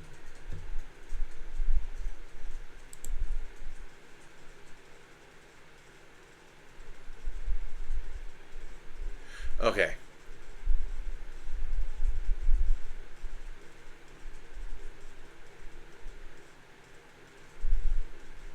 It doesn't get more than 1 because it is an enters with, I guess. Anyway, so it doesn't affect itself, but it affects everyone else. But we can also pay a red to destroy an artifact we control. Or we can pay a white to give this thing flying until end of turn. And now we go through all of the creatures that have Arcbound in the name. Actually, wait, I don't know if we have all the things that have modular in it. We have all but one of the things that are Arcbound. I should clarify that. There's one Arcbound card that is mono black that couldn't go in this deck. So this is Arcbound Javelineer, 1 white, for an 0/1 that says remove X plus multiple counters from Arcbound Javelineer. It deals X damage to target attacking or blocking creature, and it has modular 1.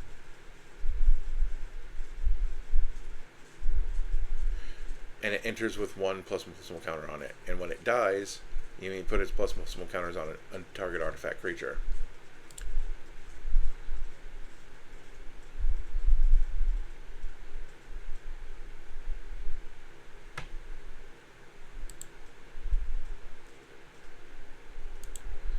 Could have swore this part where it enters with wasn't a triggered ability, but whatever.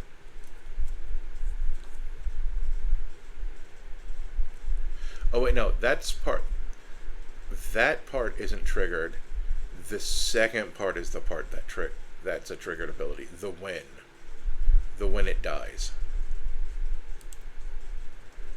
The Mauser has lifelink and modular 1. This just has modular 1. This has modular 2. This has sacrifice an artifact and put a +1/+1 counter on it and modular 1. When this deals combat damage to a player, it gets a +1/+1 counter and has modular 1. Flying modular 1. First strike modular 2, and when it enters, each other artifact creature you control gets a +1/+1 counter. This has Menace and modular 2, and when you cast a spell other than your first spell each turn.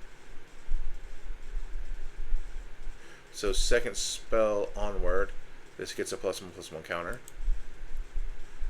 Trample, modular 1, and then whenever another artifact enters the battlefield, this thing gets a +1/+1 counter, so no matter who puts it into play. The hybrid has haste and modular 2.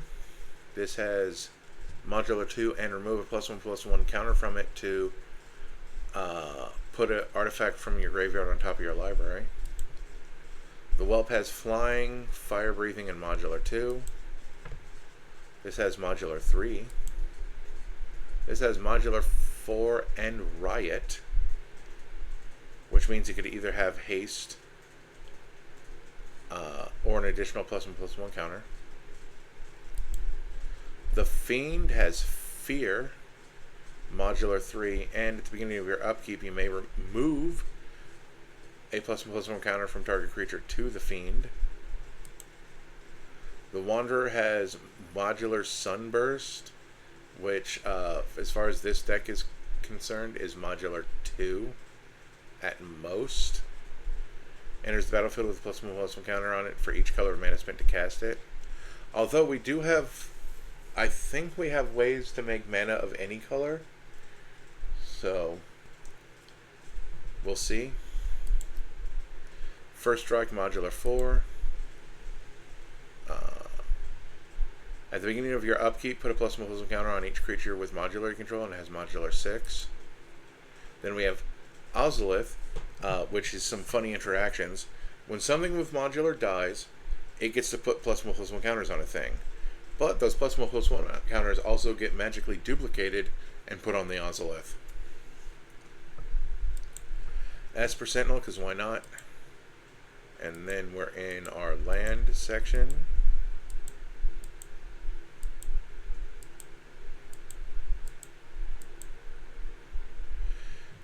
This is an artifact land that has modular and says adds 1 mana of any color, so that gets us our 3rd Sunburst if it's in play at the time.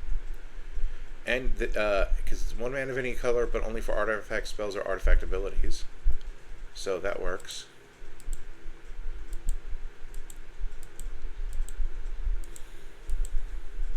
So unless we make treasures, it's Sunburst 3. Then we have the Shadow Spear, Shattering Spree.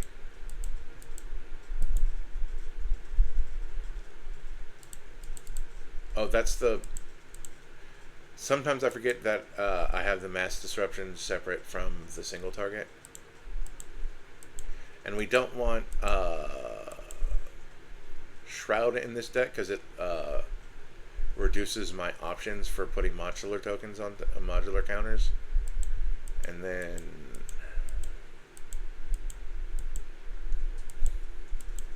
nothing out of the ordinary there. Now we have the Foundering Spectre and the Voyager Quick Welder for artifact spells being cheaper. Enjoyer's Familiar. Solemn. Oh, Edgar, Master Machinist. Once during each of your turns, you may cast an artifact spell from your graveyard. If you cast a spell this way, that artifact enters tapped.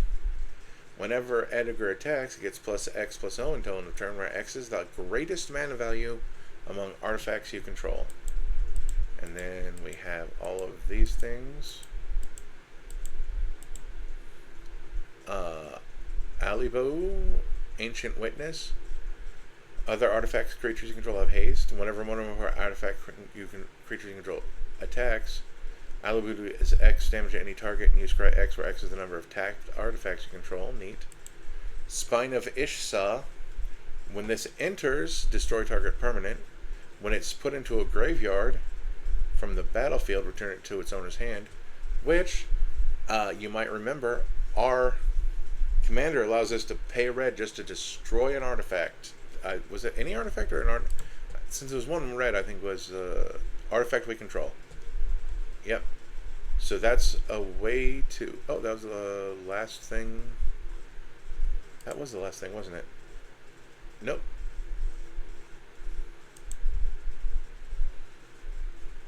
Ah, we had a tutor. So yeah, we have a way to reuse this over and over again with our commander. It just, this is a 7 mana cost. Modular 2, tap, sacrifice an artifact, search your library for a construct card. Reveal it and put it in your hand. The reason why it's not in that other section is because it's not arc bound. We do not have. I don't think we have any constructs in this deck. We have one construct in this deck.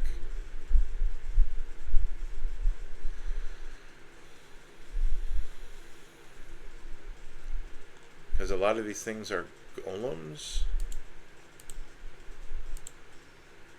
So that's a beast.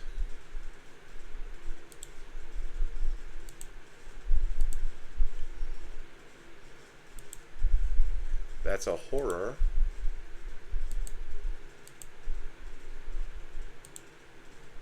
That's a golem.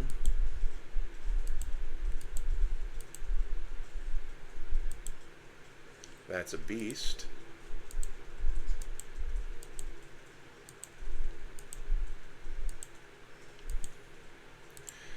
Yeah, that thing's in here because it has modular 2 and can find our Foundry Inspector in a pinch. Yeah, because even that's a golem, jeez.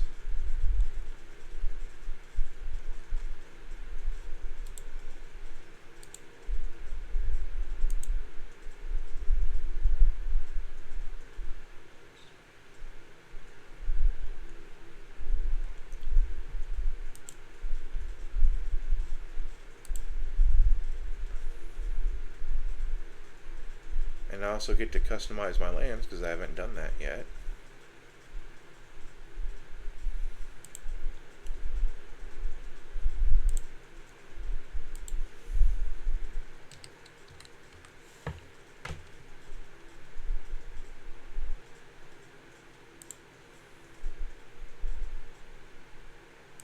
Even though I don't know from when in time it's from, I think I'm just going to use the 2 Brother War ones.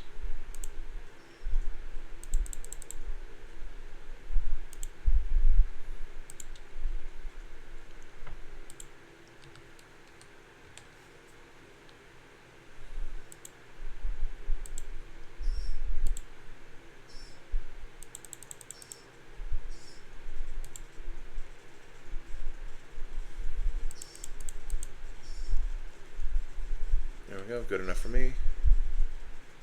And then finally, We have Simic Big Stuff.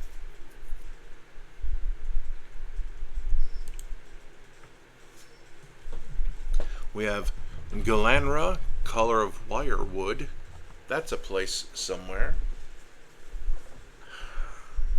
That once upon a time I knew where in the multiverse it was. I think it's on Dominaria, but I could be wrong.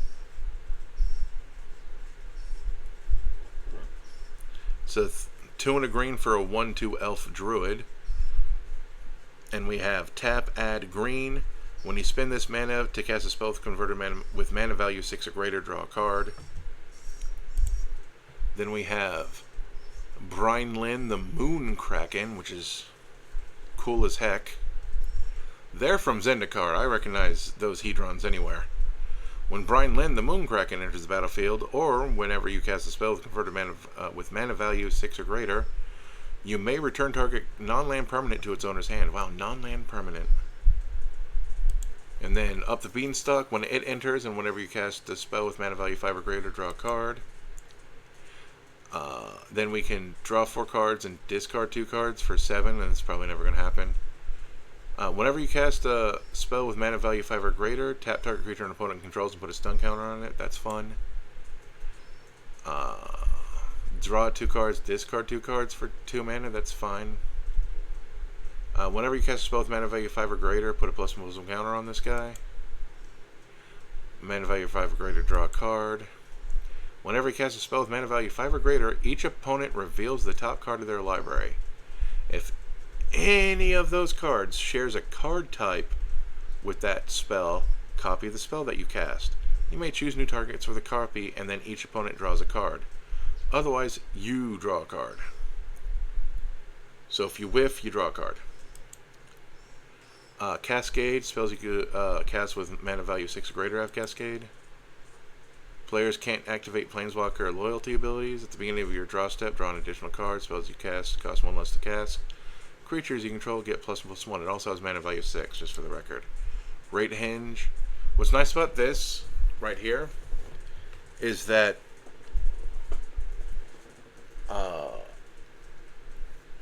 things like our commander care about the total mana value, not how much you spent. Because this thing's mana value is 9, even if you pay 2 green. Apex Devastator cascades 4 times, so why not? Archetype Imagination gives us flying and steals flying from everybody else. Darksteel Colossus and Brightsteel Colossus while we're here. Galta while we're here. And then we put in these lands that, since the land that you bounce, you can still tap for mana. These are fine.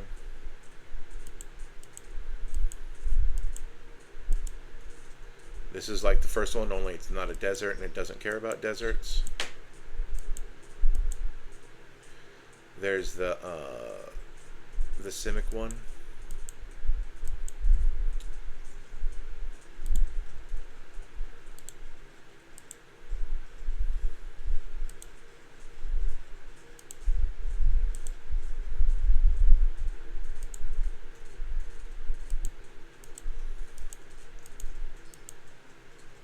And then this is like more funny than good. So we can pay green to untap an elf. Our commander is an elf. I think we may or may not have seen other elves from then in here.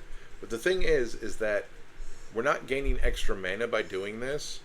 It's just that we want to get to trade, untap that so we have the opportunity to draw another card. Shadow Spear, of course, Mirror Shield, of course, the boots, the helm, the plate, the coat, the hammer. Cauldron Complete because it's expensive. Archetype of Endurance steals Hexproof. Diamond Weapon can lower its own mana casting cost, because that is different from mana value.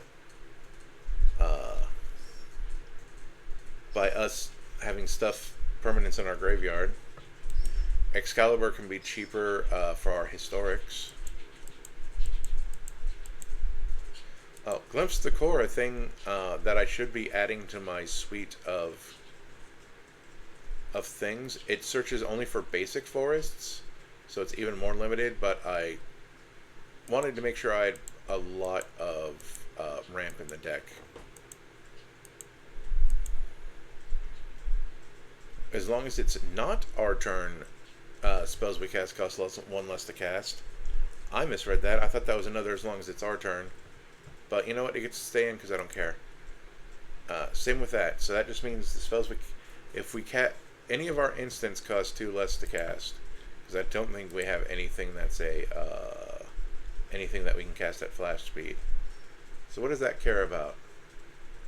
Pest Infestation, I believe, is a sorcery. Oh, that cares about those 2 things that care about exactly 2 spells in this deck.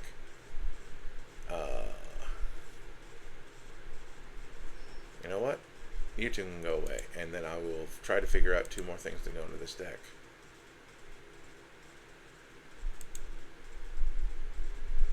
Goreclaw, Terror of Kalsisma. Spells with power 4 or greater cost 2 or less, so that's not our commander, obviously, but does count Braylin, does count everything in this section, does count this.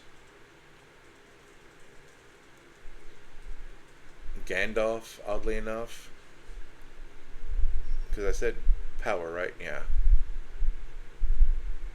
This thing, although it doesn't have any generic mana in it anyway.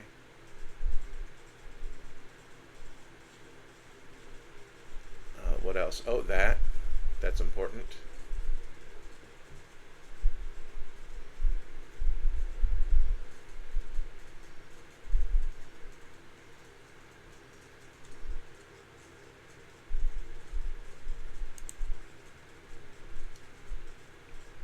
And then they enter with an extra... Nope. When he attacks, creatures in control with power 4 or greater get +1 until end of turn and trample. Grosin Drover. Creature spells you cast with mana value 6 or greater cost 2 less. Creature spells you cast cost 1 less. The Solemn. Spells you cast with mana value 5 or greater cost 1 less and can't be countered. Then Berserk, because I like putting that in my green decks now. The Quick Reflexes. Argentum Armor, Meteor Golem, those are all expensive spells. Spine of Ishta, even if I can't loop it, it's still a 7 thing. Ultima Weapon, Cityscape Leveler, Extinguisher Battleship. Ethereum Spinner, whenever you cast an expensive spell, you get a Thopter. Ward 1, beasts and birds you control have Ward 1. Whenever you cast one of those expensive things, you either get a beast or a bird. This one gives food tokens. This one gives us fungi when our stuff dies. And we can also double a thing's power. And that's the end. And now I gotta... we gotta put 2 more things in here. So let's go over here. Let's go over here. Let's go... We have 23, let's go to 25 creatures. No.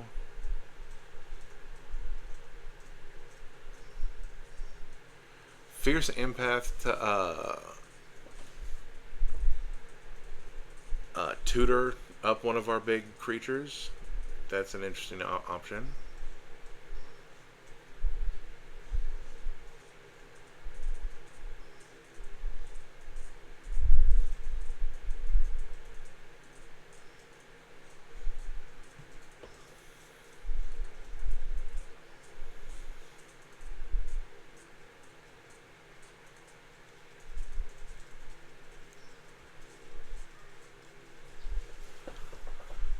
Nyxbloom Ancient. Oh, that triples our mana.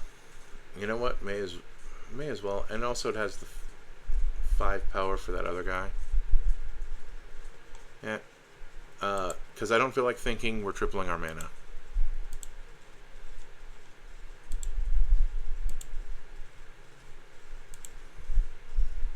There were a number of things that it could have been, but that's what I decided to go with.